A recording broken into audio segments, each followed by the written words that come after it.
عن ابی ہریرہ رضی اللہ عنہ عن النبی صلی اللہ علیہ وسلم قال ما انزل اللہ داء الا انزل له شفاء رواہ البخاری کتاب الطب عن ابی ہریرہ رضی اللہ عنہ عن النبی صلی اللہ علیہ وسلم قال ما انزل اللہ داء الا انزل له شفاء رواہ البخاری کتاب الطب۔ سیدنا ابو ہریرہ رضی اللہ عنہ سے روایت ہے کہ نبی کریم صلی اللہ علیہ وسلم نے فرمایا اللہ تعالیٰ نے کوئی بیماری ایسی نہیں بنائی جس کا علاج پیدا نہ کیا ہو، یعنی کوئی بیماری بھی لا علاج نہیں۔ تو اس سے کیا پتہ چلتا ہے کہ انسان کو کسی بھی قسم کی کوئی مرض کوئی بیماری آ گھیرے تو وہ مایوس نہ ہو، پریشان نہ ہو، اور یہ نہ سوچے کہ اس بیماری سے وہ مر ہی جائے گا، کیونکہ بیماری کے بعد عام طور پر انسان اس خوف میں مبتلا ہو جاتا ہے کہ اب وہ کسی کام کے قابل نہیں، اب وہ شاید اس بیماری کے ساتھ دوسروں کا محتاج ہو جائے یا بالآخر اس کی موت ہی آ جائے۔ موت تو برحق ہے، موت کو تو آنا ہی ہے ایک دن، لیکن ضروری نہیں کہ یہی بیماری موت کا ذریعہ بنے۔ موت تو بیماری کے بغیر بھی آ جاتی، اس لیے انسان کو بیماری کے آنے پر سب سے پہلی بات جو کرنی ہے وہ ہے امید کا دامن، اللہ رب العزت کے ساتھ اچھا گمان رکھنا، کیونکہ بیماری انسان کے گناہوں کو دھونے کا ذریعہ بنتی، بیماری انسان کے اندر عجز و انکساری پیدا کرتی، بیماری انسان کی اصلاح کا ذریعہ بنتی۔ اور یہ کس طرح ہوتا ہے کہ جب انسان بیمار ہوتا ہے یا غم زدہ ہوتا ہے یا پریشان ہوتا ہے تو اس کی توجہ سراسر اس خاص پریشانی کی طرف ہو جاتی، باقی چیزیں اتنی اہم نہیں رہتی جو غیر ضروری ہو، بلکہ بیماری میں تو انسان بعض اوقات اپنے فرائض تک سے بھی غافل ہو جاتا ہے اور بہت سی چیزیں اس سے چھٹ جاتی۔ اگر انسان دیکھے تو اس میں بھی ایک مثبت پہلو ہے، کیونکہ انسان عام حالات میں اتنی مصروفیت کا شکار ہوتا ہے کہ اس کو بعض اوقات بہت اہم چیزوں کی طرف توجہ دینے کا وقت ہی نہیں ہوتا، سوچ ہی نہیں آتی، لہٰذا جب اس سے باقی سب چیزیں چھٹ جاتی ہیں اور وہ ایک طرح سے خاموشی اور تنہائی اور جسمانی طور پر کمزوری کا شکار ہوتا ہے تو اس سے بہت سے پردے ہٹتے ہیں، اسے اپنی حقیقت کا پتہ چلتا ہے، اسے اپنی آخرت کے بارے میں سوچ آتی کہ میرا انجام کیا ہوگا، میرے ساتھ کیا معاملہ ہوگا، کل میرا کیا بنے گا جب سب میرا ساتھ چھوڑ جائیں گے، حتیٰ کہ میرا اپنا جسم بھی میرا نہیں رہے گا، کیونکہ قیامت کے دن انسان کا جسم بھی انسان کے خلاف گواہی دے گا۔ یہ سوچ عام دنوں میں نہیں آ سکتی، انسان ایسی چیزوں کے بارے میں سوچتا ہی نہیں، کیونکہ جب تک جسمانی طور پر وہ طاقتور ہوتا ہے، باہمت ہوتا ہے، وہ سمجھتا ہے وہ سب کچھ کر سکتا ہے، اس کے لیے کچھ مشکل نہیں، ہر چیز اس کے قابو میں ہے، کنٹرول میں ہے، ہر چیز اس کی اپنی۔ لیکن جب بیمار ہوتا ہے تو پھر آہستہ آہستہ اس کو اندازہ ہوتا ہے کہ اس کا یہ خیال غلط تھا، اس کی یہ سوچ درست نہ تھی، اس لیے بیماری تطہیر کا ذریعہ بنتی، صفائی کا ذریعہ بنتی، بعض اوقات جسمانی بیماری روحانی صحت کا ذریعہ بنتی، کیونکہ بیماری میں انسان کے گناہ بھی دھلتے ہیں، چھوٹی بیماری ہو یا بڑی ہو۔ جیسے ایک موقع پر نبی صلی اللہ علیہ وسلم نے ایک خاتون کو دیکھا جسے بخار تھا، وہ بخار کو برا بھلا کہہ رہی تھی، تو آپ نے فرمایا کہ تم اس کو برا بھلا نہ کہو، مومن کے گناہ بیماری میں اس طرح جھڑتے ہیں جیسے خزاں میں درخت سے پتے جھڑ جاتے ہیں، حتیٰ کہ مومن جب اللہ سے ملاقات کرتا ہے، یعنی بیماری کے بعد جب فوت ہوتا ہے تو وہ اس حال میں اللہ سے ملتا ہے کہ وہ بالکل پاک صاف ہو چکا ہوتا ہے، یعنی اس کے جسم پر ایک بھی گناہ باقی نہیں ہوتا، بالکل صاف ستھرا۔ لیکن عام طور پر لوگ ایسے شخص کے بارے میں جو بہت سخت بیماری کا شکار ہو جائے بدگمانی اور وسوسے اور بری سوچ رکھتے ہیں کہ لگتا ہے کہ یہ شخص کو بہت ہی گناہگار تھا اس لیے اس مصیبت میں پکڑا گیا ہے، حالانکہ مومن کے لیے وہی بیماری باعث رحمت ہوتی، وہ قطرہ قطرہ دھل رہا ہوتا ہے، اور پھر وہ تکلیف اگر وہ اس پر صبر کرے تو آخرت کے اجر اور درجوں کی بلندی کا ذریعہ بن رہا ہوتا ہے۔ لیکن عموماً انسان اس طرح سوچتا نہیں، شیطان انسان کو مایوس کرنے لگتا ہے۔ جہاں بیماری انسان کے لیے روحانی صحت کا ذریعہ بنتی ہے وہاں بیماری شیطان کے وسوسوں کو مزید دعوت دینے کا ذریعہ بھی بنتی ہے، اگر اس کی سوچ مثبت نہ ہو، منفی۔ اور منفی سوچ کیا ہوتی ہے کہ مجھ پر یہ بیماری کیوں آ گئی، اور اٹس ناٹ فیئر، میرے ساتھ ایسا نہیں ہونا چاہیے، یا بچے کے ساتھ ایسا کیوں ہو گیا۔ تو بہت سی چیزیں ایسی ہوتی ہیں کہ جو انسان کو اس حد تک پریشان کر دیتی ہیں کہ انسان کے ایمان کے جانے کا بھی اندیشہ ہوتا ہے۔ تو سب سے پہلی بات تو یہ کہ انسان پر جب کوئی بیماری آئے تو وہ کیا سوچ رکھے کہ اس بیماری کا علاج موجود ہے، پھر وہ اللہ سے دعا کرے اور علاج شروع کرے. بعض لوگ علاج نہیں کرتے، وہ کہتے ہیں کہ اب آ گئی ہے، اب یہ تو زندگی میں ساتھ ہی چلے گی، اس لیے علاج کی ضرورت نہیں. جبکہ علاج کرانا اور علاج کے لیے بھاگ دوڑ کرنا یہ بھی مسنون ہے، یہ بھی اللہ کا حکم ہے. ایک انصاری صحابی سے مروی ہے کہ ایک مرتبہ رسول اللہ صلی اللہ علیہ وسلم ایک شخص کی عیادت کے لیے تشریف لے گئے، بیمار پرسی کے لیے، جو زخمی ہو گیا تھا. نبی صلی اللہ علیہ وسلم نے فرمایا بنو فلاں کے طبیب کو بلا کر اسے دکھاؤ. لوگوں نے اسے بلایا تو وہ آیا. لوگ کہنے لگے یا رسول اللہ صلی اللہ علیہ وسلم کیا علاج اسے کچھ فائدہ دے سکتا ہے؟ یعنی اس کو اتنے زخم آئے ہوئے ہیں، کوئی فائدہ ہے علاج کرانے کا؟ کیونکہ سب سے پہلا وسوسہ شیطان کیا ڈالتا ہے کہ تم ٹھیک نہیں ہونے. اور اس طرح وہ سائیکولوجیکل افیکٹ ایسا ہوتا ہے کہ انسان ہمت ہی نہیں کرتا کہ وہ پازیٹیو سوچ سوچے اور وہ اس سے باہر نکلنے کی کوشش کرے. نبی صلی اللہ علیہ وسلم نے فرمایا سبحان اللہ، اللہ نے زمین میں کوئی ایسی بیماری نہیں اتاری جس کی شفا نہ رکھی. یہ الگ بات ہے کہ ہمیں نہ پتا ہو، لیکن شفا موجود ہے اور علاج کرانے کا بھی حکم. انس رضی اللہ عنہ سے مروی ہے کہ رسول اللہ صلی اللہ علیہ وسلم نے فرمایا اللہ نے جب بیماری کو پیدا کیا تو اس کا علاج بھی پیدا کیا، اس لیے علاج کیا کرو. یعنی بیماری بھی اللہ کے اذن سے آتی ہے اور شفا بھی اللہ کے اذن سے ہے. دونوں چیزیں اللہ سبحانہ وتعالی ہی کی طرف سے. لہٰذا ہمیں اگر اللہ کے اذن سے بیماری آئی ہے تو اللہ کے اذن سے شفا کو دعوت دینی چاہیے. یا اللہ تو مجھے شفا دے، دعا بھی کرے اور دوا بھی کرے. اسامہ رضی اللہ عنہ سے مروی ہے کہ ایک مرتبہ نبی صلی اللہ علیہ وسلم نے فرمایا عباد اللہ، اے اللہ کے بندو، علاج کیا کرو، علاج کیا کرو، کیونکہ اللہ تعالیٰ نے کوئی بیماری ایسی نہیں رکھی جس کا علاج نہ رکھا ہو سوائے موت اور بڑھاپے کے. یعنی بڑھاپے کے بعد انسان جوان نہیں ہو سکتا، وہ پہلے والی طاقت نہیں آ سکتی، اور موت تو موت ہے، وہ تو آنی ہی ہے، چاہے کوئی صحت مند ہو یا بیمار ہو. لیکن چاہے بڑھاپا ہو، چاہے مرض الموت ہی کیوں نہ ہو، لیکن اس میں بھی انسان کو ہمت نہیں ہارنی چاہیے، امید کا دامن نہیں چھوڑنا چاہیے. اور کہتے ہیں نا کہ ڈوبتے کو تنکے کا سہارا، اگر تنکے کا سہارا بھی ملے تو بھی لے انسان. تنکے کو بھی نہ جانے دے کہ تنکا مجھے کیا بچائے گا، نہیں، بچانا تو اللہ نے ہے.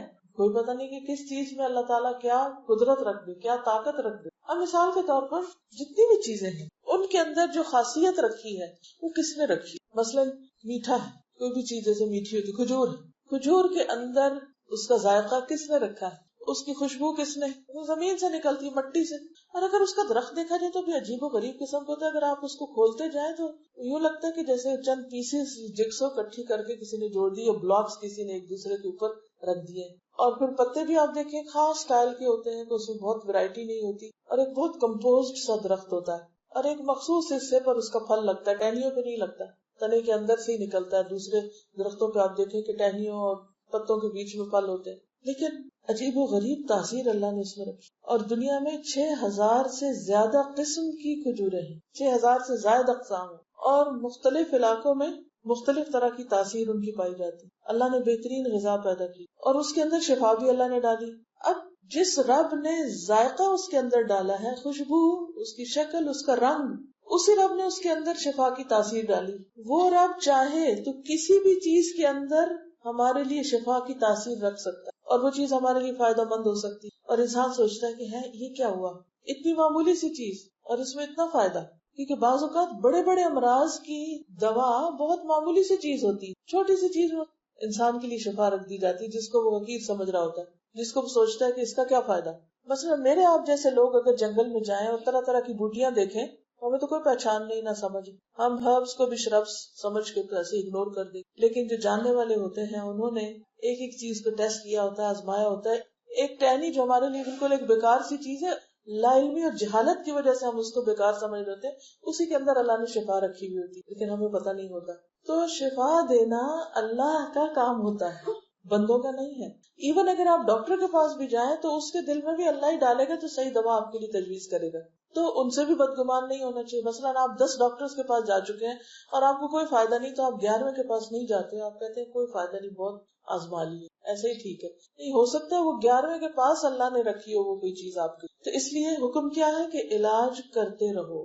اللہ نے کوئی بیماری ایسی نہیں رکھی جس کا علاج نہ رکھا ہو سوائے موت اور بڑھاپے. اسی طرح معالج کو دکھانا چاہیے. جابر بن عبداللہ سے روایت ہے کہ رسول اللہ صلی اللہ علیہ وسلم ایک بیمار کی تیمارداری کے لیے تشریف لے گئے اور فرمایا تم لوگ اس کے لیے کوئی طبیب کیوں نہیں بلاتے؟ انہوں نے کہا اللہ کے رسول صلی اللہ علیہ وسلم آپ بھی ہم کو یہ حکم دیں گے، یعنی آپ بھی کہتے ہیں کہ ہم طبیب کو بلائیں؟ آپ نے فرمایا اللہ تعالیٰ نے جو بیماری اتاری ہے اس کی دوا بھی نازل کی، تو طبیب یا معالج کو دکھانے کا حکم کیوں ہے؟ اس لیے کہ وہ صاحب علم ہے، صاحب تجربہ ہے، اس کے پاس ایکسپیرینس ہے۔ تو جب انسان کو کسی بھی چیز کے بارے میں علم نہ ہو تو حکم کیا ہے قرآن کا؟ فَاسْأَلُوا أَهْلَ الذِّكْرِ إِن كُنتُمْ لَا تَعْلَمُونَ، جاننے والوں سے پوچھو اگر تم نہیں جانتے، چاہے کوئی دنیاوی مسئلہ ہو یا کوئی دینی مسئلہ ہو۔ ایک انسان جو کسی ایک شعبے کا متخصص ہے، اسپیشلسٹ ہے، ضروری نہیں کہ وہ باقی سب کو بھی جانتا ہو۔ ہر شعبے کے لیے، ہر علم اور فن کے لیے اللہ نے مختلف لوگ پیدا کیے، جیسے شکلیں مختلف ہیں ایسے سوچیں مختلف ہیں، عقل کے درجے، حالات اور علم کے لیول مختلف ہیں۔ تو انسانوں کو بعض سے پیدا بھی کیا اور بعض کو بعض کا محتاج بھی بنایا، کیونکہ انسان ہے نا، بندہ ہے، اور بندے اللہ کے محتاج ہیں۔ اللہ ہی نے بندوں کے اندر محتاجی رکھی ہے تاکہ وہ ضرورت کے وقت ایک دوسرے سے کام لیں، لِيَتَّخِذَ بَعْضُهُم بَعْضًا سُخْرِيًّا، ایک دوسرے سے کام لیں، ایک دوسرے کی ضرورت پوری کریں، اور پھر جب ایک بندے کے اندر دوسرے کی ضرورت پوری کرنے کا سامان رکھ دیا گیا تو قدرتی طور پر اس کو اس کا محتاج کیا گیا، اور یہ محتاجی پھر ان دونوں کے درمیان ایک بانڈنگ پیدا کر دی۔ اگر ہر انسان کے اندر اللہ تعالیٰ ایسی طاقتیں رکھ دیتا کہ اسے کسی کی ضرورت نہ ہوتی تو پھر انسان کے تکبر کا عالم کیا ہو۔ ہر دور میں انسان نے یہ کوشش کی ہے کہ وہ انڈیپینڈنٹ طور پر جی۔ ہم نے دیکھو کہ چھوٹے چھوٹے بچے بھی کیا چاہتے ہیں کہ ہم انڈیپینڈنٹ ہوں، اپنی مرضی کر سکیں، ہر چیز ہمارے اختیار میں، ہماری مرضی کی، ہمارے کنٹرول میں۔ یہ انسان کے اندر ایک خواہش ہے، لیکن انسان کے پاس جتنا چاہے مال، جتنا چاہے علم ہو، جتنا چاہے طاقت ہو، پھر بھی وہ دوسروں کا محتاج ہے۔ محتاجی سے پاک صرف اللہ کی ذات۔ بعض اوقات انسانوں کی آپس میں ایک دوسرے سے ضرورت بھی پوری ہوتی ہے، لیکن بعض اوقات اختلافات بھی ہو جاتے ہیں، بعض اوقات ناراضگیاں ہو جاتی ہیں، بہن بھائیوں میں ہو جاتی ہیں، ماں باپ کے بیچ میں ہو جاتی ہیں، دوستوں کے بیچ میں ہو جاتی ہیں، محبت کرنے والوں کے بیچ میں ہو جاتی ہیں، بہت نیچرل۔ اس کا بھی علاج کرنا چاہیے، اس کا بھی حل ڈھونڈنا چاہیے۔ جیسے جسمانی امراض ہوتے ہیں ایسے ہی ہمارے نفسیاتی امراض ہوتے ہیں، روحانی امراض ہوتے ہیں، معاشرتی امراض ہوتے ہیں، ہمارے تعلقات کے اندر خرابیاں پیدا ہو جاتی ہیں، لیکن اس کو اینڈ آف دا ورلڈ نہیں سمجھنا چاہیے۔ ہر چیز کا علاج کرنا چاہیے، ہر بیماری کا علاج کرنا چاہیے، ہر النس کا علاج کرنا چاہیے، ہر مسئلے کا حل سوچنا چاہیے۔ اب یہ نہیں کہ انگلی میں کوئی تکلیف ہے تو انگلی کاٹ کے پھینک دو، سر میں درد ہے سر کاٹ کے پھینک دو، نہیں، یہ حل نہیں ہے۔ کیونکہ عام طور پر شیطان انسان کو کیا کرتا ہے؟ مایوس کرتا ہے۔ پچھلے بھی لیکچر میں آپ کو یاد ہوگا کہ میں نے مایوسی کے اوپر کافی بات کی کہ مایوس نہیں ہو، لا تقنطوا من رحمت اللہ، اللہ تعالیٰ کے پاس ساری قدرت، اپنی رحمت سے جو چاہے کرے، تو ہمارے اندر مایوسی نہیں آنی چاہیے کسی بھی چیز کے بارے میں کہ یہ تو ہوپلیس کیس ہے، اس نے تو ٹھیک نہیں ہونا، اس لیے بہتر اسے کاٹ پھینکو۔ نو، علاج کرو۔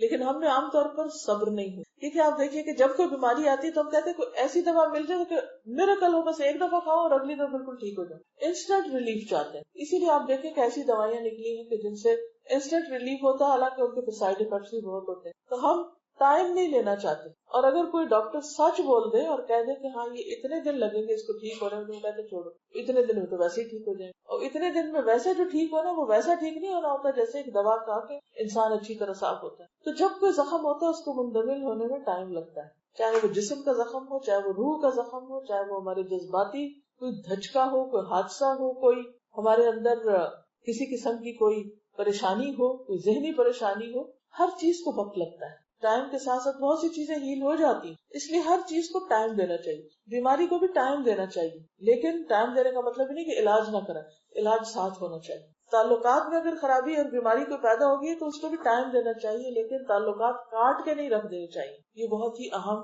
اور بہت ضروری۔ تو سب سے پہلی چیز کیا ہے کہ انسان اللہ پر توکل کرے، اللہ پر بھروسہ کرے، ڈاکٹر پر بھروسہ نہیں، اپنی عقل پہ بھروسہ نہیں، اور چیزوں پر نہیں، اللہ کی ذات پر بھروسہ۔ حضرت ابراہیم علیہ السلام نے کیا کہا تھا؟ وَإِذَا مَرِضْتُ فَهُوَ يَشْفِينِ، جب میں بیمار ہوتا ہوں تو وہ مجھے شفا دیتا ہے۔ گویا شفا کس کے ہاتھ میں؟ اللہ کے ہاتھ میں۔ حضرت ایوب علیہ السلام نے کیا کہا تھا؟ وَأَيُّوبَ إِذْ نَادَى رَبَّهُ أَنِّي مَسَّنِيَ الضُّرُّ وَأَنْتَ أَرْحَمُ الرَّاحِمِينَ، اور ایوب نے جب اپنے رب کو پکارا کہ مجھے بیماری لگ گئی ہے اور تو سب رحم کرنے والوں سے بڑھ کر رحم کرنے والا ہے، یعنی میں بیمار ہوں اور تو مہربان ہے، تو اپنی رحمت کے ساتھ میری تکلیف دور کر دے۔ تو یہ کیا تھا؟ ان کا توکل تھا اپنے رب پر، اپنے رب کو پکارا۔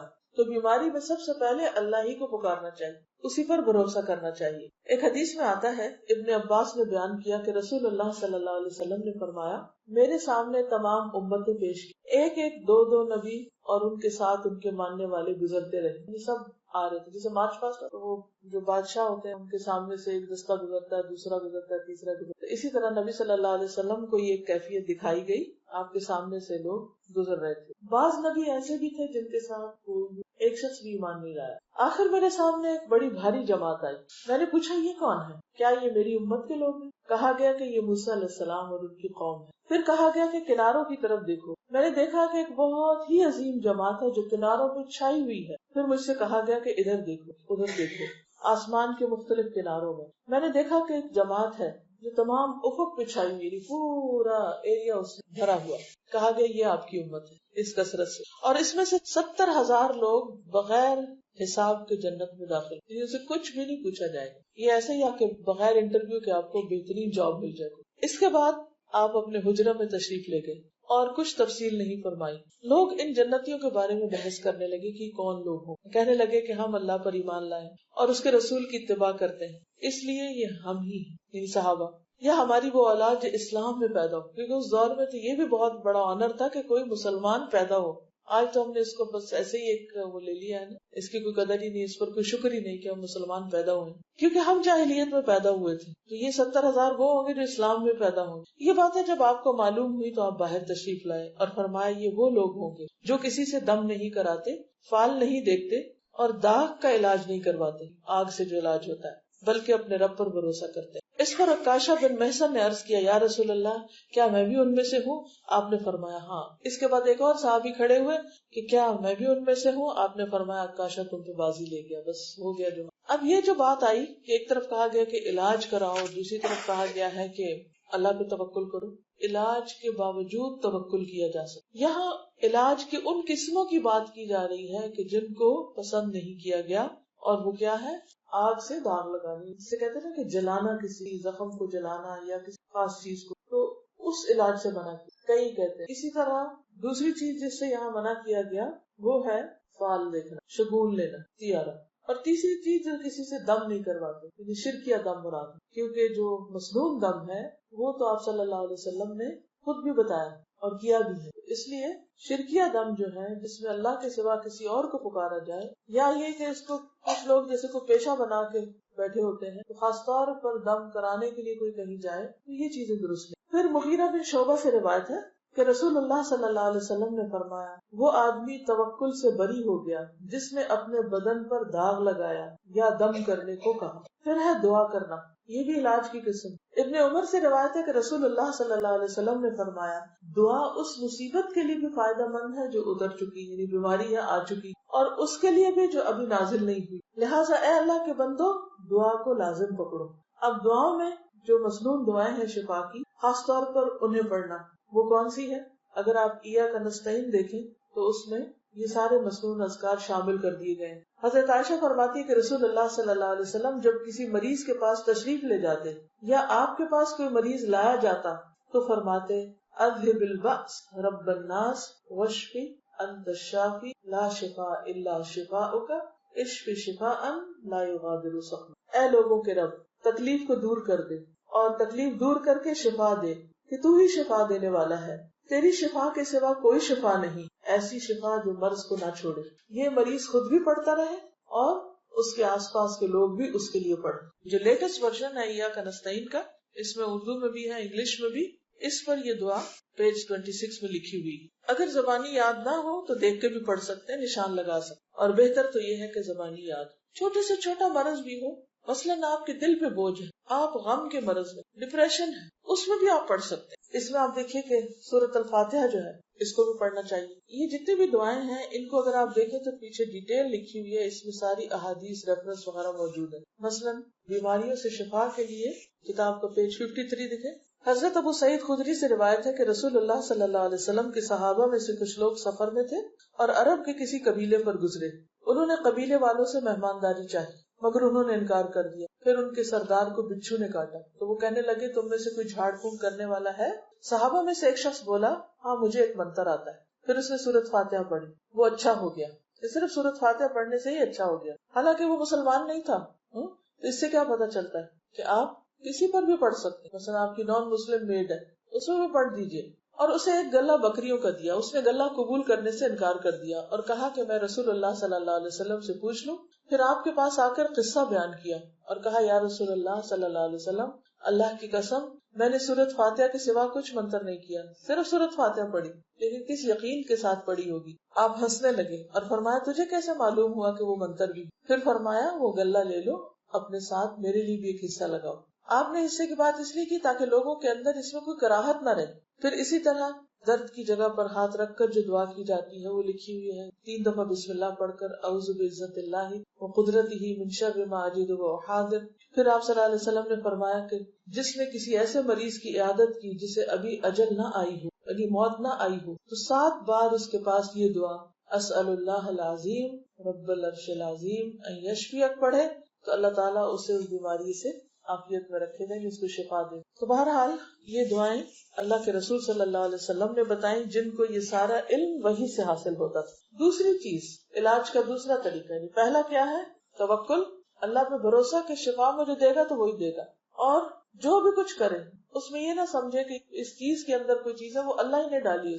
دوسری چیز ہے دعا کرنا، دعاؤں سے علاج. تیسری چیز صدقہ کرنا. کوئی بیماری آئے تو صدقہ کیا جائے. ہمارے عام طور پر کالے بکرے کا صدقہ کیا جاتا ہے، تو اس کے لیے ضروری نہیں آپ چاہے بکرے کا کریں، چاہے مرغی کا کریں، چاہے کسی چڑیا کا کریں، چاہے کوئی بھی صدقہ کریں، چاہے کھانے کی چیز کا کریں یا کوئی کپڑے کا یا کسی بھی شکل میں. اور صدقے کی تو بہت ساری قسمیں. کتاب وہ صدقہ خیرات ہے نا، اس کو آپ پڑھ سکتے ہیں. بہت سی حدیثیں مختلف چیزوں کے بارے میں بتاتی. حضرت حسن بصری سے روایت ہے کہ رسول اللہ صلی اللہ علیہ وسلم نے فرمایا داؤ مرضاکم بالصدقہ، اپنے مریضوں کا علاج صدقہ کے ذریعے کیا کرو. یعنی آپ کو کوئی تکلیف ہوئی فوراً جا کے صدقہ نکال دو. تیسری چیز کتاب اللہ سے علاج، یعنی قرآن مجید شفا ہے. اور یہ کہاں سے پتہ چلتا ہے؟ خود قرآن مجید سے ہی پتہ چلتا ہے. وَنُنَزِّلُ مِنَ الْقُرْآنِ مَا هُوَ شِفَاءٌ وَرَحْمَةٌ لِّلْمُؤْمِنِينَ وَلَا يَزِيدُ الظَّالِمِينَ إِلَّا خَسَارًا. اور ہم قرآن میں جو کچھ نازل کرتے ہیں وہ مومنوں کے لیے تو شفا ہے اور رحمت ہے، مگر ظالموں کے خسارے میں ہی اضافہ کرتا ہے. تو قرآن مجید میں جو کچھ ہے وہ سارے کا سارا شفا ہے. اس آیت کے 2 معنی کیے گئے. وَنُنَزِّلُ مِنَ الْقُرْآنِ، تو من جو ہے یا بیانیہ ہے جس کا مطلب ہے کہ سارا قرآن ہی شفا ہے، یا من تبعیضیہ ہے کہ بعض، یعنی بعض آیات بعض بیماریوں کے لیے فوری شفا کا ذریعہ بن جاتی، کہ دونوں طرح کیا جاتا ہے نا علاج. مثلا اگر آپ کو کوئی خاص آیت نہیں بھی پتا تو آپ کیا کر سکتے ہیں؟ قرآن مجید کو پڑھنا شروع کر دیں اور پڑھتے جائیں یا کوئی آپ کے پاس پڑھے.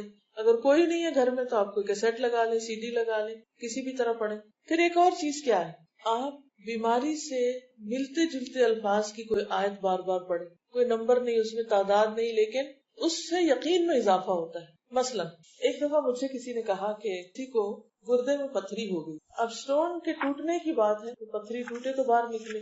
انہوں نے یہ آیت پڑھنی شروع کر دی وَإِنَّ مِنَ الْحِجَارَةِ لَمَا يَتَفَجَّرُ مِنْهُ الْأَنْهَارُ وَإِنَّ مِنْهَا لَمَا يَشَّقَّقُ فَيَخْرُجُ مِنْهُ الْمَاءُ وَإِنَّ مِنْهَا لَمَا يَهْبِطُ مِنْ خَشْيَةِ اللَّهِ وَمَا اللَّهُ بِغَافِلٍ عَمَّا تَعْمَلُونَ. پتھروں میں سے بعض ایسے ہوتے ہیں جن سے نہریں بہ نکلتی، یعنی وہ پھٹتے ہیں تو چشمے پھوٹ پڑتے ہیں، اور ان میں سے بعض شق ہوتے ہیں اور اس میں سے پانی نکل آتا ہے. مثلا اگر پتھری کی وجہ سے پیشاب میں رکاوٹ ہو رہی، اب یہ آیت یہ شق کہ وہ شق ہو گیا پتھر، فیخرج منہ الماء، پانی نکلنے. اب اس بیماری کی کتنے قریب ہے یہ آیت. یہ نہیں ہوتا کہ کوئی صرف چند لفظوں کی تکرار. انسان جب یہ پڑھتا ہے اور اس کا معنی اس کو آتا ہے کہ یا اللہ پتھروں کے شق ہونے سے پانی نکلتا ہے، تو یہ جو میرے اندر پتھر ہے اس کو بھی تو توڑ دے. پھر اسی طرح اور بھی آیات لوگوں نے مختلف بیماریوں کے لیے جو قریب تر معنی کی ہیں وہ ڈھونڈی ہے قرآن میں. تو اگر ان کے معنی پر غور کر لیا جائے اور اس سے اگر ایمان میں اضافہ ہو اور یقین میں اضافہ ہو اور ان کو پڑھا جائے تو انشاءاللہ اس سے بھی شفا ہوگی. کیونکہ خود قرآن مجید میں بتایا نا وَنُنَزِّلُ مِنَ الْقُرْآنِ، اور ہم نازل کرتے ہیں قرآن میں سے مَا هُوَ شِفَاءٌ وَرَحْمَةٌ، جو شفا ہے، رحمت ہے. وَأَلْقَتْ مَا فِيهَا وَتَخَلَّتْ، کتنا قریب ہے معنی اس عمل سے. اب یہ بھی ایک سمجھ ہوتی. اب میرے جیسے لوگ بہت بھی پڑھے قرآن تو مجھے سمجھ نہیں آتی کیونکہ میرا مائنڈ اس طرف کام نہیں کرتا، لیکن کچھ لوگ بہت جلدی اس کا معنی امراض کے ساتھ اور مختلف چیزوں کے ساتھ نکال لے. تو قرآن تو سارے کے سارے شفا ہے، ضروری نہیں کہ اس میں کوئی بجھارتے نکالی جائیں، لیکن اگر کوئی ایسی چیز ہے، کیونکہ ہوتا پتہ کیا، جب آپ کثرت سے قرآن مجید پڑھتے ہیں تو جو یہ کوئی مسئلہ پیش آتا ہے، جو یہ کوئی بات آتی ہے، تو یک آپ کی زبان پر اس سے ملتی جلتی آیت آنے لگتی ہے اور وہی چیز آپ پڑھے چلے جاتے ہیں، یعنی آپ کو خود سمجھ نہیں آتی کہ یہ کہاں سے یاد آ گئی. حالانکہ اگر آپ اسے ڈھونڈنا چاہیں قرآن میں کہ لکھی ہوئی کہاں، تو وہ مل کے نہیں دے گی، لیکن اللہ تعالیٰ آپ کے اس سینے میں جہاں قرآن موجود ہے یا آپ کے دل دماغ میں اگر کوئی چیز ہے تو وہ اچانک آپ کے سامنے آپ کو دکھا دے، آپ کی زبان پہ جاری کر دے. یہ بھی اللہ کا فضل ہوتا ہے. تو جب اللہ کی رحمت آتی ہے تو بس ایک بہانہ ہی بنتا ہے. اسی طرح کچھ لوگوں نے کینسر وغیرہ کے لیے اور کچھ اور بیماریوں کے لیے بھی آیات پڑھنے کا جو انہوں نے خود پڑھی اور ان کو فائدہ ہوا انہوں نے بتایا. جی، ان کا سوال یہ ہے کہ بعض لوگ اسماء الحسنی کے بارے میں بھی کہتے ہیں کہ وہ پڑھنے چاہیے، کیا یہ ٹھیک ہے؟ جنرلی اسپیکنگ اگر آپ دیکھیں تو قرآن مجید کی ایک آیت ہمیں ملتی ہے وَلِلَّهِ الْأَسْمَاءُ الْحُسْنَى فَادْعُوهُ بِهَا، اللہ کے لیے ہیں اچھے اچھے نام، ان ناموں کے ذریعے تم اس کو پکارو. اب وہ کون سے نام ہیں؟ سارے نام بھی پڑھ سکتے ہیں آپ. بعض لوگ اس بیماری سے ملتا جلتا یا اس مسئلے سے ملتا جلتا کوئی نام بتاتے ہیں کہ اس کو پڑھو، کوئی حرج نہیں. لیکن یہ جو کسی پہ خود سے پابندی خود ساختہ لگا دینی ہے کہ 300 بار پڑھو یا 1000 بار پڑھو یا رات کے وقت پڑھو یا صبح کے وقت پڑھو یا عشاء کے بعد پڑھو، وہ بعض اوقات لوگوں کو بلا وجہ کی مشقت میں مبتلا کرنا ہوتا ہے. اور نبی صلی اللہ علیہ وسلم کی سنت سے اس کا کوئی ثبوت نہیں کہ آپ نے صحابہ کو کوئی خاص نمبر بتایا ہو اور یہ کہا ہو کہ یہ اس وقت میں بیٹھ کے پڑھو یا اندھیرا کر کے پڑھو یا پانی کے کنارے پہ جا کے بیٹھ کے پڑھو. یہ پھر خود ساختہ پابندیاں ہو جاتی. یعنی نام آپ بتا سکتے، مثلا اللہ تعالیٰ کے جتنے بھی نام ہیں اگر آپ قرآن مجید پڑھنا شروع کریں، مختلف مواقع پر بعض نام اس کی مناسبت سے ہیں. مثلا یعقوب علیہ السلام جب رخصت کر رہے تھے اپنے بچوں کو تو انہوں نے کیا کہا؟ اللہ خیر حافظا، یہ اللہ کی صفت ہے حافظ. اب اس وقت انہوں نے یہ آیت پڑھی، گویا اس نام کے ساتھ اللہ کو پکارا. قرآن گائیڈنس ہے نا. اب اگر ہم کسی کو دیکھتے ہیں اس نے ایسا کام کیا تو ہم بھی کر لیتے ہیں، اور قرآن مجید میں اس کو ڈس اپروو نہیں کیا گیا. تو جب وہ دیکھتے ہیں کہ اللہ خیر حافظا انہوں نے پڑھا تو ہم بھی اپنے بچوں کو رخصت کرتے ہوئے اگر ہم دل میں دہرا لیں یا زبان سے پڑھ لیں یا گھر سے نکلتے وقت گھر والوں پہ پڑھ کے آ جائیں تو پڑھ سکتے ہیں. اس میں کوئی گناہ نہیں ہے، حرج نہیں. بس حرج کہاں آتا ہے کہ جہاں ہم مین میڈ انسانوں کی بنائی ہوئی پابندیاں، لگائی ہوئی پابندیاں دوسروں کے اوپر فرض کے درجے میں ایک ریچول بنا کے ان کے اوپر لازم کر دیتے، اور لوگ بھی ڈرنے لگتے ہیں کہ اگر یہ 41 دن نہ پڑی یہ چیز تو کام نہیں ہونے کا. نہیں، اللہ تعالیٰ تو ایک دفعہ سے بھی سنتے ہیں. لا الہ الا انت سبحانک انی کنت من الظالمین. اصل چیز ہے کہ اخلاص اور شوق کے ساتھ انسان پڑھے. لیکن اس آیت میں آپ دیکھیے کہ یہ جو بات کی گئی ہے نا کہ آپ صلی اللہ علیہ وسلم نے ان کو یہ حکم دے کے نہیں بھیجا تھا کہ سورۃ فاتحہ سے دم کرو جا کے، کیونکہ سورۃ فاتحہ کے اندر اللہ کی رحمت کا ذکر ہے، اللہ کی ملکیت کا ذکر ہے، اللہ کی عبادت، ایاک نعبد، اور اللہ سے مدد مانگنے کا ذکر ہے، وایاک نستعین اہدنا الصراط المستقیم. تو انہوں نے وہی پڑھ دیا اور اللہ نے اسی میں فائدہ رکھ دیا. تو اصل بات ہے یقین کی، آپ کس مرض کے لیے کس یقین کے ساتھ کیا پڑھ رہے ہیں اور کس دل کے ساتھ. کیونکہ بعض اوقات کیا ہوتا ہے کہ لوگ صرف اس کو ایک رٹو طوطے کی طرح رٹتے رہتے ہیں، پڑھتے رہتے ہیں، نہ کوئی یقین ہوتا ہے، نہ کوئی روح ہوتی ہے، اور نہ ہی کوئی سمجھ ہوتی ہے کہ کیا پڑھ رہے ہیں. یہ ٹھیک نہیں. پھر اسی طرح ہے، حضرت عائشہ کہتی ہیں کہ رسول اللہ صلی اللہ علیہ وسلم میرے پاس آئے، ایک عورت میرا علاج کر رہی تھی یا دم کر رہی تھی. آپ نے فرمایا اللہ کی کتاب کے ساتھ اس کا علاج کرو. یعنی نبی صلی اللہ علیہ وسلم نے دیکھا تو اس کو اپروو کیا اور فرمایا کتاب اللہ کے ساتھ علاج کرو. ابن مسعود سے مرفوعاً مروی ہے کہ اللہ نے جو بیماری اتاری اس کی شفا بھی اتاری. جو جان لیتا ہے سو جان لیتا ہے، اور جو ناواقف رہتا ہے سو ناواقف رہتا ہے، جس کو نہیں پتا سو نہیں پتا. نافع فرماتے ہیں کہ ابن عمر نے کہا اے نافع، میرے خون میں حدت پیدا ہو گئی، گرمی آ گئی، اس لیے کوئی پشنے لگانے والا تلاش کرو، اگر ہو سکے تو نرم خو آدمی کو لانا، یعنی جو نرم مزاج ہو. عمر رسیدہ بوڑھا یا کم سن بچہ نہ لانا، کیونکہ بچوں کو بھی اتنی سمجھ نہیں ہوتی، اور جو لوگ ذرا عمر کے پختہ ہو جاتے ہیں بعض اوقات ان میں سختی سی آ جاتی. تو اس سے یہ بھی پتہ چلتا ہے کہ معالج کی جو شخصیت ہے وہ بھی اثر ڈالتی اور مریض اس کے اثرات میں ایک طرح سے آتا ہے، کیونکہ مختلف چیزیں ہمارے اوپر افیکٹ کر رہی ہوتی ہیں نا. مثلا اچھے بااخلاق ڈاکٹر کے پاس آپ جاتے ہیں تو اس کی کمپنی میں بیٹھ کے ہی آپ کو ایسا لگتا ہے جیسے آپ ٹھیک ہونے لگے. اب اس میں یہ نہیں کہ وہ ڈاکٹر جو ہے اس کے اندر کوئی ایسا کمال پیدا ہو گیا ہے، لیکن اس نے اللہ کے حکم کے مطابق اگر اچھے اخلاق یا نرمی یا محبت کا مظاہرہ کیا ہے تو یہ بھی علاج ہی کا ایک طریقہ ہے. یعنی اگر ہم علاج کے طریقوں میں یہ طریقہ بھی ڈال لیں کہ اچھے اخلاق اور اچھے ماحول کے ذریعے علاج کرنا، تو یہ بھی ایک طریقہ ہو سکتا ہے. مثلاً آپ دیکھیے کہ جب کوئی بیمار ہوتا ہے تو عیادت کا کتنا، پیچھے حدیثوں میں آپ پڑھ چکے ہیں کہ عیادت کرنے والے کے لیے 70,000 فرشتے دعائیں کرتے ہیں. اچھا، اس میں کیا ہوتا ہے کہ بعض عیادت کرنے والے اتنے مہربان، اتنے اچھے ہوتے ہیں کہ ان کو دیکھ کر دل خوش ہو جاتا ہے، دل راضی ہو جاتا ہے، دل بڑا ہو جاتا ہے، سوچ بڑھ جاتی، سوچ مثبت ہو جاتی، یعنی لگتا ہے آپ بیمار ہی نہیں رہے، اتنا اچھا فیل کرتے ہیں. پھر اسی طرح یہ ہے کہ رسول اللہ صلی اللہ علیہ وسلم نے فرمایا جو ایسے ہی طبیب بن کر علاج کرے، دھوکے باز یا نااہل، جعلی ڈاکٹر، کویکس جی، اور طب اور علاج معالجے میں مشہور نہ ہو تو وہ ذمہ دار ہے. یعنی جب تک آپ ایکسپرٹ نہیں ہیں، آپ اس کے ماہر نہیں ہیں، تو علاج میں ہاتھ نہ ڈالیں، ورنہ ذمہ داری پوچھو، اور نہ کسی ایسے کے پاس جائیں. اسی طرح غیر شرعی علاج سے بھی پرہیز کرنا. قیس بن سکن اسدی کہتے ہیں عبداللہ بن مسعود نے اپنی بیوی کو دیکھا کہ اس نے خسرے کی بیماری کی وجہ سے تعویذ پہنا ہوا. خسرہ کی بیماری معلوم ہے، سارے جسم کے اوپر وہ دانے آ جاتے. آپ نے اسے سختی سے کاٹا اور کہا کہ عبداللہ کی آل شرک سے بیزار ہے. ہم نے رسول اللہ صلی اللہ علیہ وسلم سے یہ بات بھی یاد کی ہے کہ بلا شبہ جھاڑ پھونک، تعویذ اور محبت کا جادو شرک ہے. یعنی کسی کو مسخر کرنے کے لیے جادو کرنا، کوئی ایسے ٹوٹکے کرنا، وہ بھی شرک میں آتا ہے. یعنی بعض خواتین ہوتی ہیں نا، وہ اپنے شوہر کا دل جیتنے کے لیے بابوں کے پاس چلی جاتی ہیں، وہاں سے کچھ عملیات کرواتی ہیں، تو یہ شرک میں آ جاتا ہے. اسی طرح کوئی چیز باندھ کے اسے گلے میں لٹکا لینا، یہ بھی درست نہیں، اس کو پڑھنا چاہیے. اور شرک یا دم جو ہے یہ سب کچھ پھر شرک میں شامل ہو جاتا ہے. اسی طرح حرام ادویات بھی منع ہے. نبی صلی اللہ علیہ وسلم نے حرام ادویات کے استعمال سے منع فرمایا ہے. ابو ہریرہ سے روایت ہے، سنن نبی داؤد.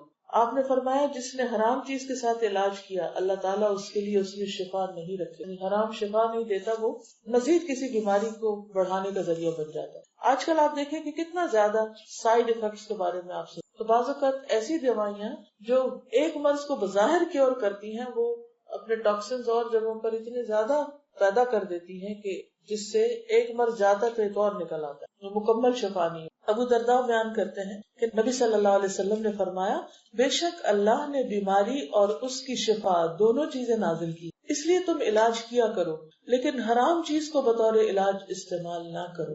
حرام میں فائدہ نہیں، بلکہ حرام بذات خود بیماری. ایک اور روایت سے پتہ چلتا ہے، طارق بن سوید حضرمی فرماتے ہیں کہ میں نے عرض کیا اے اللہ کے رسول صلی اللہ علیہ وسلم، ہمارے علاقے میں انگور ہوتے ہیں، ہم ان کو نچوڑ کر پی سکتے ہیں؟ آپ نے فرمایا نہیں. وہ کہتے ہیں کہ میں نے دوبارہ پوچھا اور عرض کیا ہم اس سے بیمار کا علاج کرتے ہیں. آپ نے فرمایا اس میں شفا نہیں، بیماری. انگور کا رس نچوڑ کے رکھ دینے سے اس میں جو سڑان پیدا ہوتی ہے اور نشہ پیدا ہو جاتا ہے، تو ایک طرح سے شراب بن جاتی، تو لوگ اس سے علاج کرتے تھے. اس سے پتہ ہی چلتا ہے کہ الکوہل سے علاج کرنا منع ہے. بعض لوگ کھانسی وانسی میں دیتے ہیں برانڈی اور کہتے ہیں بس ایک چمچہ بچے کو پلا دو تو ٹھیک ہو جائے. چاہے اس سے وہ ٹھیک ہو بظاہر، لیکن وہ مزید مرض پیدا کرنے میں شفا کا ذریعہ نہیں بلکہ بیماری. طارق بن سوید جعفی نے نبی صلی اللہ علیہ وسلم سے شراب کے بارے میں پوچھا تو آپ نے اس سے منع فرمایا یا آپ نے اس کو ناپسند فرمایا کہ شراب کا کچھ حصہ بنایا جائے. انہوں نے عرض کیا کہ میں شراب کو دوا کے لیے بناتا ہوں. آپ نے فرمایا دوا نہیں، بیماری. اسی طرح داغنے کی ممانعت. عمران ابن حسین سے مروی ہے کہ رسول اللہ صلی اللہ علیہ وسلم نے ہمیں داغ کر علاج کرنے سے منع کیا ہے. یعنی لوہا گرم کر کے اس سے داغ لگایا جائے کسی اور میٹل سے، لیکن ہم داغتے رہے اور نہ ہم نے فلاح حاصل کی نہ کامیابی. ابو درداء نے کہا کہ عمران بن حسین فرشتوں کا سلام سنا کرتے تھے، لیکن جب انہوں نے داغ لگوایا تو یہ سلسلہ منقطع ہو گیا، اور جب داغنا چھوڑا تو دوبارہ سننا شروع کیا. فرشتوں کا سلام کیا مطلب؟ جیسے ان کو غیبی آواز آتی تھی کہ کوئی سلام کر رہا، لیکن جب انہوں نے اس طریقے کا علاج شروع کیا تو وہ سلسلہ منقطع ہو. آپ میں سے بھی بعض نے کبھی ایسا کچھ ایکسپیرینس کیا ہوگا کہ بظاہر کوئی آس پاس نہیں کہ تو آپ کوئی آواز سنتے ہیں، کوئی سلام سنتے ہیں، کوئی اور چیز سنتے ہیں. تو ایسی کرامات بعض لوگوں کے ساتھ ہوتی ہیں، کوئی انیوژل چیز نہیں ہے، یعنی کہ ویری مچ پاسبل. لیکن یہ کسی کے اپنے اختیار یا کوشش سے نہیں ہوتی کہ آپ کوئی ایسی چیز کریں. بعض لوگ مخصوص قسم کی خوشبو سنتے ہیں، بعض لوگ کوئی ایسی چیز دیکھتے ہیں کہ جیسے ان کے کان میں کوئی آ کے کچھ کہہ گیا ہے. یہ سب چیزیں ہوتی ہیں، لیکن وہم کا شکار نہیں ہونا چاہیے کہ آپ کسی بھی آواز کو، کوئی چاہے دوسرے کمرے میں بول رہا ہو تو آپ سمجھو فرشتے بول رہے ہیں، یعنی ہر چیز کو پھر آپ فرشتوں کی آواز سمجھ لیں. لیکن چونکہ ایک صحیح حدیث میں یہ بات آئی ہے تو اس کا مطلب یہ ہے کہ اس قسم کی چیزیں ہوتی ہیں، کیونکہ بعض اوقات لوگ آپ سے پوچھتے بھی ہیں کہ اچانک وہ کسی کو کوئی چیز نظر آ گئی تو یہ کیسے ہو گیا. جن بھی ہو سکتا ہے، کوئی فرشتہ بھی ہو سکتا ہے، وہ جو بھی ہے وہ اللہ کی مخلوق ہے. جیسے ایک موقع پر ایک صحابی سورۃ کہف پڑھ رہے تھے، اتنی اچھی طرح پڑھ رہے تھے کہ ان کے اوپر یعنی بادلوں نے سایہ کر لیا تو گھبرا گئے. ایک دفعہ سورۃ البقرہ وہ پڑھ رہے تھے ایک صحابی, تو وہ گھوڑا انہیں نانے لگا تو وہ ڈر گئے کہ شاید ان کے بچے پہ نہ آ جائے. بادل کے بارے میں آپ نے فرمایا کہ اللہ کی سکینت تھی جو تم پہ نازل, اور اسی طرح گھوڑے کے بارے میں اگر تم پڑھتے رہتے تو صبح فرشتے تم سے ہاتھ ملاتے. نبی صلی اللہ علیہ وسلم نے جو فرمایا کہ 3 چیزوں میں شفا ہے, اس میں ایک شربت اصل شہد پینا, اور دوسرا شرطت محجم یعنی اس کے کٹ میں جو حجامہ والا کٹ لگاتا ہے, اور تیسرا داغنا. تو میں تمہیں داغنے سے منع کروں. 2 طریقے ٹھیک ہے, شربت اصل ٹھیک, شرطت محجم ٹھیک ہے, لیکن داغنا ٹھیک نہیں. حالانکہ آپ نے فرمایا تھا اس میں بھی شفا, تو یہ ریزن نہیں ہو سکتی اس کے جائز ہونے کی کہ اس میں شفا ہے, کیونکہ شفا کے باوجود آپ نے منع کیا ہے. اصل میں جو چیز ہے وہ یہ دیکھنا ہے کہ جس چیز سے آپ نے منع کیا تھا اس سے کیا ریزمبل کرتا اور کیا نہیں کرتا. اب آگ اور لائٹ 2 مختلف چیزیں, آگ ایک اور چیز ہے اور لائٹ کچھ اور چیز ہے. پھر یہ کہ کسی لائٹ کو کسی خاص جگہ پر پینیٹریٹ کر کے ڈال کے اس سے کچھ چیزیں درست کرنا اور ہے, اور ایک گرم چیز کا جسم کے اوپر لگا کے اس کو داغ لگانا ایک مختلف چیز ہے. تو یہ کئی پہلوؤں سے اس کو دیکھنا پڑے گا. قرآن تو شفا ہے نا, قرآن کا کوئی حصہ بھی شفا ہو سکتا ہے, لیکن صرف اس کو مخصوص نہ کر لیا جائے. یہ یقین رکھا جائے کہ سارے قرآن میں شفا ہے. کچھ چیزوں میں یقینی شفا ہے, جن میں نمبر 1 شہد, ہنی. ابو سعید رضی اللہ عنہ سے روایت ہے کہ ایک آدمی نبی صلی اللہ علیہ وسلم کی خدمت میں حاضر ہوئے اور عرض کیا کہ میرا بھائی پیٹ کی تکلیف میں مبتلا ہے. آپ نے فرمایا اسے شہد پلاؤ. پھر دوسری مرتبہ وہی صحابی حاضر ہوئے, آپ نے اسے اس مرتبہ بھی شہد پلانے کے لیے کہا. وہ تیسری بار آیا اور عرض کیا کہ میں نے عمل کیا ہے لیکن شفا نہیں ہوئی. آپ نے فرمایا اللہ تعالیٰ سچا ہے اور تمہارے بھائی کا پیٹ جھوٹا ہے, اسے پھر شہد پلاؤ. چنانچہ انہوں نے پھر شہد پلایا تو اسے تندرستی ہوئی. کیونکہ قرآن مجید میں آتا ہے نا کہ شہد کے بارے میں کوئی شفا فیہ شفاء للناس. اب وہ پہلے کیوں نہیں آرام آ رہا تھا اور پھر کیوں آرام آیا؟ پہلے تو ڈی ٹاکس ہو رہا اور پھر اس کے بعد وہ ہیلنگ ہو گئی. پھر اسی طرح آپ صلی اللہ علیہ وسلم نے فرمایا کہ شفا 3 چیزوں میں ہے, شہد پینا, سینگی لگوانا یعنی بچنے کرانا, اور آگ سے داغنا. اب دیکھیں یہاں اس حدیث میں واضح الفاظ ہیں, آگ سے داغنا. 2 چیزیں, ایک آگ ہے دوسرے داغ ہے. اور آگ سے داغنا, اور اپنی امت کو میں داغنے سے منع کرتا ہوں, داغ لگانے سے. کلونجی میں شفا ہے. نبی صلی اللہ علیہ وسلم نے فرمایا سیاہ دانوں میں ہر بیماری سے شفا ہے سوائے موت کی. اجوا کھجور, رسول اللہ صلی اللہ علیہ وسلم نے فرمایا اجوا جنت کے پھلوں میں, اور اس میں زہر سے شفا. یعنی اگر آپ سمجھتے کہ آپ کے جسم میں آپ کو بلڈ پوائزنس ہو گیا ہے یا ویسے آپ کے اندر بہت ٹاکسنز ہو گئے ہیں, تو اس صورت میں بھی آپ اس سے فائدہ اٹھا سکتے. نبی صلی اللہ علیہ وسلم نے فرمایا جو شخص روزانہ چند اجوا کھجوریں کھا لیا کرے اسے اس دن رات تک زہر اور جادو نقصان نہیں پہنچا سکتے. بعض جگہ 7 کھجوروں کا ذکر ہے اور بعض اس میں چند دانوں کا ذکر ہے. تو اگر افورڈ کر سکے تو 1 دانہ ہی روز کھا لیں, 3 کھا لیں, 5 کھا لیں, 7 کھا لیں. لیکن یہ ہے کہ ایسے شخص کو اگر کوئی زہر بھی دے یا اس کو کوئی جادو کی کوشش کرے تو اثر نہیں ہوگا. اسی طرح برنی کھجور, کھجور کی قسم. رسول اللہ صلی اللہ علیہ وسلم نے فرمایا سب سے بہترین کھجور برنی ہے, وہ بیماری کو دور کرتی ہے اور خود اس میں کوئی بیماری نہیں, یعنی شفا کا ذریعہ ہے. پھر زمزم. ابو جمرہ کہتے ہیں کہ میں ابن عباس رضی اللہ عنہ سے لوگوں کے بے قابو ہجوم کو دور رکھتا تھا. ابن عباس ایک اسکالر تھے, مفسر قرآن, تو لوگ ہجوم کر دیتے تھے ان پر, لیکن کچھ عرصہ نہ جا سکا. بعد میں جب حاضر ہوا تو ابن عباس نے مجھ سے اتنے دن نہ آنے کی وجہ پوچھی. میں نے عرض کیا کہ مجھے بخار ہو گیا تھا. ابن عباس کہنے لگے کہ رسول اللہ صلی اللہ علیہ وسلم نے فرمایا بخار جہنم کی گرمی کے اثر سے ہوتا, اس لیے اسے آب زمزم سے ٹھنڈا کیا کریں. یعنی بخار کے مریض کو آب زمزم پلائیں بھی, ماتھے میں پٹیاں بھی کریں, چھڑکاؤ بھی کریں, کسی بھی طریقے سے اس کو ٹھنڈا کریں زمزم کے ساتھ. پھر پانی سے علاج. نبی صلی اللہ علیہ وسلم نے فرمایا جب کسی کو بخار ہو جائے تو 3 رات سحری کے وقت اس پر ٹھنڈا پانی بہایا جائے, صبح ارلی مارننگ. اب یہ وقت آپ نے خود مقرر کیا ہے, اس لیے اس وقت کی پابندی کرنا مسنون طریقہ ہوگا. بعض اوقات لوگ خود سے خود ایسی چیزیں اپنے لیے لازم کر لیتے ہیں, وہ ٹھیک نہیں. پھر ہے گائے کا دودھ.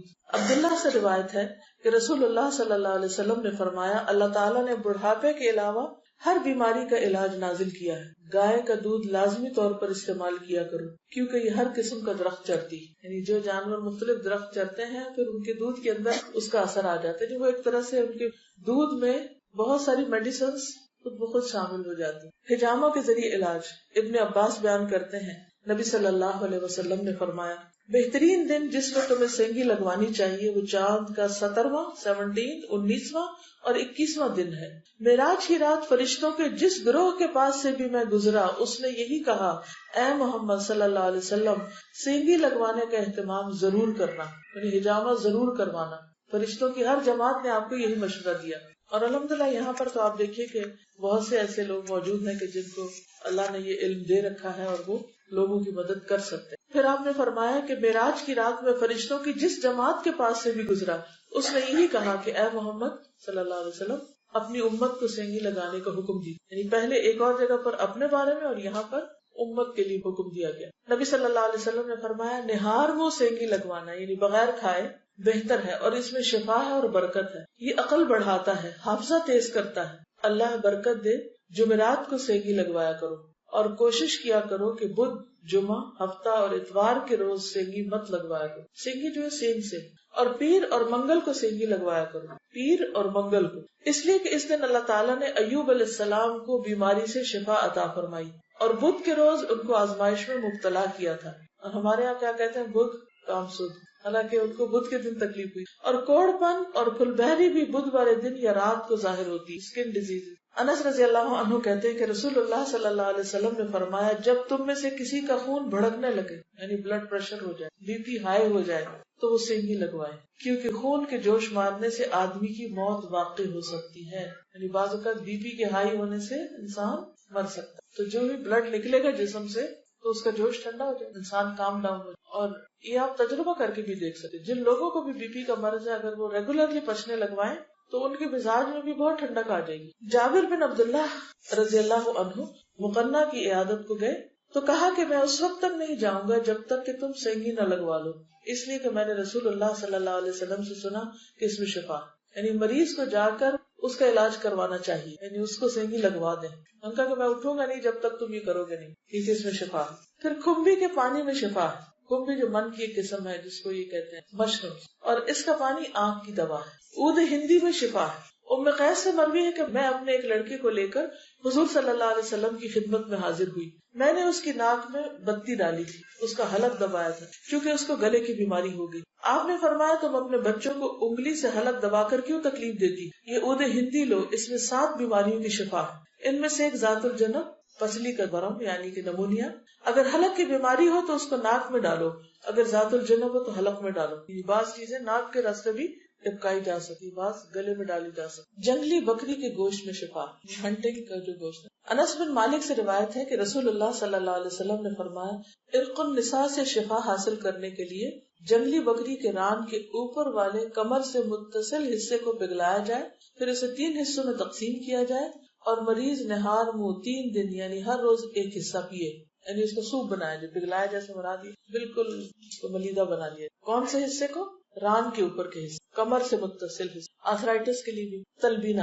عائشہ رضی اللہ تعالی عنہا بیمار کے لیے اور میت کے سوگواروں کے لیے تلبینہ پکانے کا حکم دیتی اور فرماتی تھی کہ میں نے رسول اللہ صلی اللہ علیہ وسلم سے سنا ہے کہ تلبینہ مریض کے دل کو سکون پہنچاتا ہے اور غم کو دور کرتا ہے. یہ بنتا کیسے؟ کسی کو اس کی ریسیپی آتی؟ تلبینہ میرا جینا مرنا کتاب ہے نا، اس میں لکھا ہوا ہے. تو اس سے یہ بھی پتہ چلتا ہے کہ بعض کھانے جو ہیں وہ انسان کھا کر سکون بھی محسوس کرتا ہے اور اس کا غم بھی دور ہوتا ہے. حضرت عائشہ تلبینہ پکانے کا حکم دیتی اور فرماتی کہ اگرچہ وہ مریض کو ناپسند ہوتا ہے لیکن وہ اس کو فائدہ دیتا ہے. جیسے بعض اوقات بیمار ہو جائے نا تو ساگو دانہ دیتے، بالکل اچھا نہیں لگتا لیکن وہ بھی فائدے کی. مہندی. سلمہ ام رافع